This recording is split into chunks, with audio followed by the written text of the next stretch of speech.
होते हैं, किस वे से आप लोग अच्छे से लिख सकते हैं बोर्ड की कॉपियों में, भाई वो बहुत ज्यादा इंपॉर्टेंट है। बिकॉज आपको जब नंबर दे रहे होंगे तो आपकी शक्लें नहीं दिखेंगी, उन्हें आपकी कॉपियां दिखेंगी और आपने कॉपियों में क्या लिखा है वो दिखेगा। ट्राई टू अंडरस्टैंड, ठीक है। पहला टिप क्या है, रीड द क्वेश्चन केयरफुली। सबसे बड़ी समस्या ये है कि हम लोग क्वेश्चन को ध्यान से पढ़ते नहीं है। मैं उसका रीजन बताता हूं क्यों। जब हम एग्जाम देने जाते हैं हम वैसे ही बहुत नर्वस होते हैं, और नर्वसनेस बुरी बात नहीं है, होना चाहिए, लेकिन ओवर नर्वसनेस नहीं होना चाहिए। इतने ज्यादा मत घबरा जाओ कि आप क्वेश्चन में लिखा हुआ है यहां पर इनकरेक्ट और आप पढ़ रहे हो करेक्ट, आपने छोटे छोटे शब्द छोड़ दिए जिससे आपका क्वेश्चन का आंसर ही गलत हो गया। तो ये बहुत बड़ी समस्या है। नर्वसनेस की वजह से ऐसा होता है एज अ ह्यूमन बीइंग, पर ज्यादा नर्वसनेस की वजह से ज्यादा गलतियां होती हैं। तो बेटर है कि शुरू में आप अपने आप को काम रखो, क्वाइट रखो और आराम से पूरे सवाल को पढ़ो। अगर आप शुरू में 1-2 सवाल अच्छे कर देते हो तो आपका मोराल बूस्ट हो जाता है। फिर उसके बाद आप चकदे फट्टे नब्दे गिल्ली, सुबह जलंधर शाम नु दिल्ली। टिप नंबर 2 क्या है, अटेम्प्ट ऑल द क्वेश्चंस। पता है मैं अपने बोर्ड एग्जाम के बारे में बताता हूं आपको। मेरा बोर्ड एग्जाम का ना, मतलब जब भी मैं बोर्ड एग्जाम देने जाता था, सिंपल फिलॉसफी थी मेरी। क्या फिलॉसफी थी, कैसे भी हो जाए मुझे सारे क्वेश्चन अटेम्प्ट करने हैं, कैसे भी हो जाए मुझे सारे क्वेश्चन अटेम्प्ट करने हैं। और अगर आप लोग सारे क्वेश्चन अटेम्प्ट करते हो तो आपको पास और अच्छे नंबर से कोई रोक तो नहीं सकता। जब आप सारे, अगर मान लो आपने को किसी, आप एक क्वेश्चन बड़ा अच्छे से आता था, लगे हो उसके अंदर लिखने में, लगे हो, अरे बस करो यार, कितना लिखोगे। इस चक्कर में आपके 2 क्वेश्चन छूट जाएंगे, वो तो क्वेश्चन 4 ही नंबर का है।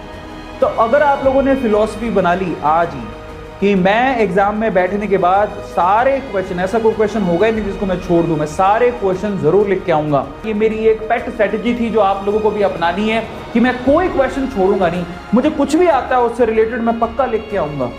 Now that's very very very important thing. अगर आपको पास होना और अच्छे नंबर बनाने हैं तो ये स्ट्रेटजी आप लोगों को ध्यान रखना है।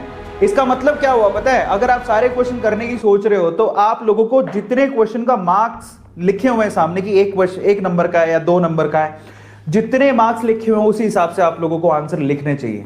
आ रहा है समझ में। अब हम चलते हैं थर्ड पॉइंट की तरफ, right to the point answers in PCB. अब देखो ये पॉइंट और पिछला पॉइंट एक दूसरे से रिलेट करता है। अगर आप लोगों ने सोच लिया कि मेरे को पूरे क्वेश्चन करके आने हैं तो आपको यह भी ध्यान रखना पड़ेगा कि आपको टू द पॉइंट ही आंसर लिखने पड़ेंगे।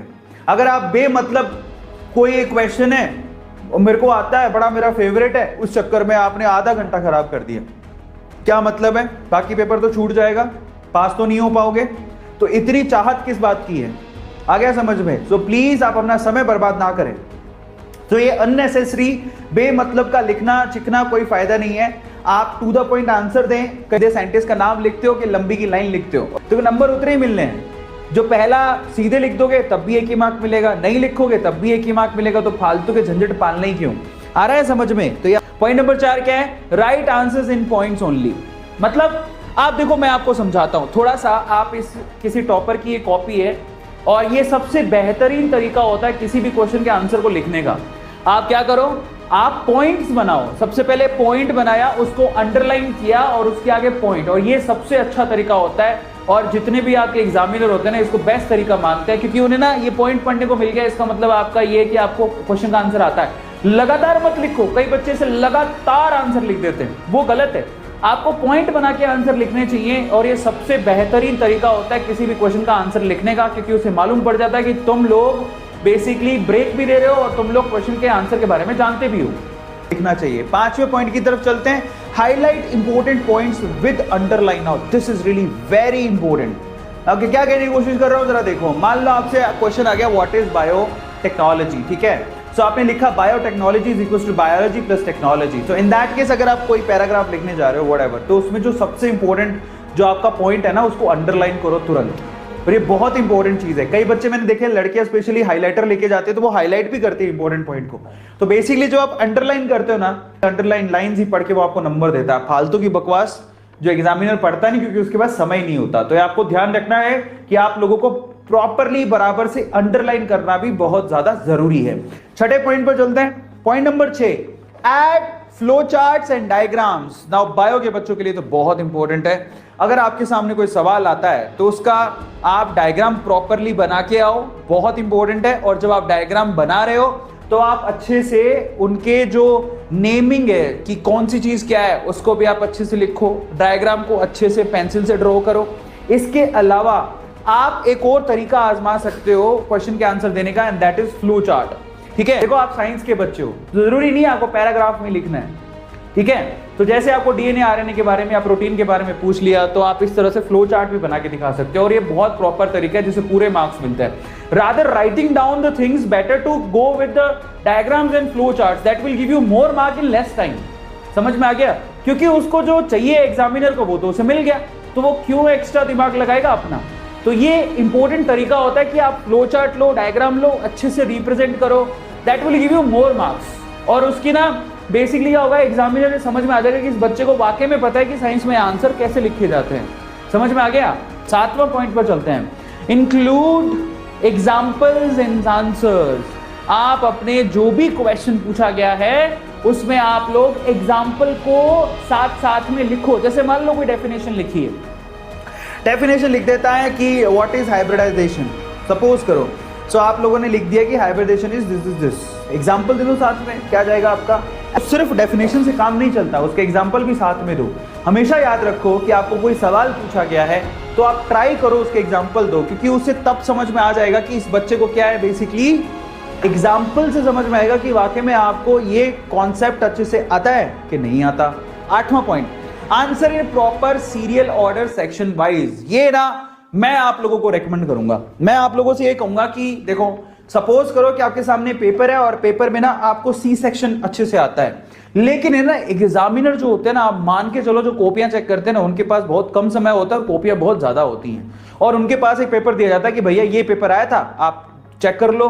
अब क्या ना उसका दिमाग घूम जाएगा, अगर मान लो आपने सी सेक्शन को पहले कर लिया तो वो तो पेपर में देखेगा ये सवाल है और तुमने कुछ और ही लिखा हुआ, इतना समय नहीं होता उसके पास, वो समय नहीं है इसके पास कि वो चेक करेगा। बेटर है कि, और ये बहुत इंपॉर्टेंट एक्सरसाइज है, आप लोग ध्यान रखना है, आप पहले सेक्शन ए को, और मान लो उसमें पहला सवाल नहीं आता तो जगह छोड़ दो, लेकिन प्लीज आप सेक्शन को मेंटेन करते हुए चलो, सेक्शन ए फिर बी फिर सी, प्लीज ज्यादा फेरबदल मत करो। मैं होशियारी झाड़ के मैं तो सी सेक्शन को पहले लिखूंगा, उस चक्कर में तुम्हारे को प्रॉब्लम भी हो सकती है। बेटर कि आप सेक्शन वाइज चलो, सेक्शन ए को पहले, फिर सेक्शन बी को, फिर सेक्शन सी को, जिससे उसके पास पेपर होगा तो वो अच्छे से चेक कर पाएगा, उसको ज्यादा ना वो नहीं होगी। जरा समझो, हर किसी एग्जामिनर है उसको चिढ़ होने लग जाती है, क्या लिख रहा है ये, समझ में आ रहा है, फिर वो आप नंबर काट लेगा बेमतलब। 9 point, don't put too many crosses. अब ये भी बहुत सारे बच्चों की प्रॉब्लम होती है, कॉपियां वो लिखते नहीं है, वो कॉपियां खराब कर रहे होते हैं। समझ में आ गया? बहुत सारे बच्चे हैं जो अपनी ना इमेज खराब कर रहे होते हैं, कॉपियां खराब कर रहे होते हैं ऐसे टिक कैंसिल कर करके। तो फिर पहले ही समझदारी से लिख लो, पहले बताओ कि किस किस बच्चे ने ये कारनामे किए हुए हैं कॉपी के अंदर, just write down chat section किसके। तो ऐसे मत किया करो, बेटर है कि आप लोगों को जब पूरा कॉन्फिडेंस हो आप तभी लिखो। क्यों हौच पौच मचा रखी है, जब आपकी गंदी कॉपी देखेगा आपको नंबर दे देगा। ट्राई टू अंडरस्टैंड, इतनी गंदगी मत फैलाओ कॉपी के अंदर, पता लगे कि कचरा ही कचरा दिखाई दे रहा है। 10वां पॉइंट क्या है, don't decorate the answer sheet. कई बच्चे बहुत होशियार होते हैं, बराबर टू द पॉइंट लिखो, इतनी डेकोरेशन मत कर दो कि सामने वाला कहे कि मैं डेकोरेशन के नंबर दूंगे, तुम्हारे मार्क्स के नंबर दूं, तुम्हारे कॉन्सेप्ट के नंबर दूं, किस बात के नंबर दूं। ठीक है, तो प्लीज आप ये काम मत करो। ठीक है, so finally point number 11, don't put right anything irrelevant. एक और बात, हाँ ये जरूर पुट राइट ये देखा मैंने कि कई लोग ऐसा जैसे पास होना है, ठीक है, अब कुछ किया तो है नहीं कॉपी के अंदर, तो 100 रुपए के नोट डालिए तो ये जो काम है बेसिकली, वाह क्या फोटो लगाई है Kartika, very good. So finally ये जो काम होता है ना बेसिकली, जिसमें नोट घुसा के आते हैं, ऐसा सोचते हैं कि भाई नोट घुसा दो नहीं, एग्जामिनर दया से कुछ नंबर दे देगा। कई लोग नोट घुसा देते हैं, कई लोग अपने ना भगवान की ऊपर वाले की फोटो डाल देते हैं कि अल्लाह के नाम पे कुछ दे दे बाबा ऐसा भी लिख के आते हैं। सो इन दैट केस आप प्लीज मत करो ऐसा, कोई फायदा नहीं है, गुस्से में आके वो सारे आपके नंबर काट लेगा, आपको फेल भी कर सकता है। सो ऐसे इररिलेवेंट काम आपको बिल्कुल करने नहीं चाहिए, समझ में आ गया? करना आपको इररिलेवेंट चीज, इररिलेवेंट लिखना। गुरुजी ऐसे कई तो हाथ जोड़ लेते हैं, गुरुजी प्लीज मार्क्स दे देना, पापा मारेंगे, मम्मी मारेगी, मेरे पापा को दिल का दौरा पड़ जाएगा नहीं नहीं, कई लोग ऐसा भी लिख देता है, अगर मैं फेल हो गया तो मेरे पापा को, कई एक टीचर को ऐसा लिख दिया बच्चे ने, अगर मैं फेल हो गया तो मेरे पापा को दिल का दौरा पड़ जाएगा, और मेरे पापा को दिल का दौरा पड़ गया तो उसके जिम्मेदार सिर्फ और सिर्फ तुम होगे एग्जामिनर अगर तो पास नहीं किया था, जब ऐसी चीजें लिखते हो उसकी क्या गलती है, तुम भी पढ़ के जाओ।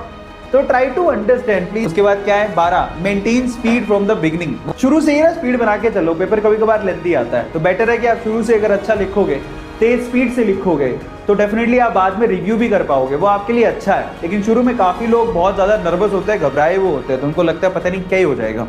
13th point, revise the answer sheet carefully at the end. Please आप लोग पहले तो स्पीड मेंटेन करो, फिर उसके बाद जब आपके पास समय बचे तो उसमें आप अपने क्वेश्चन आंसर्स क्रॉस चेक भी कर लो कि तुमने सही लिखा है क्या, क्वेश्चन का नंबर सही लिखा है, क्वेश्चन का आंसर सही लिखा है, क्रॉस चेक कर लो। और ये तभी पॉसिबल है जब आप समय से पूरा पेपर कर लोगे, समय से पहले पूरा पेपर कर लोगे। जो तो लास्ट तक तो लिखता रहता है वो तो क्या ही करेगा, है ना। सो ये छोटी छोटी चीजें जो आप लोगों को ध्यान रखनी है।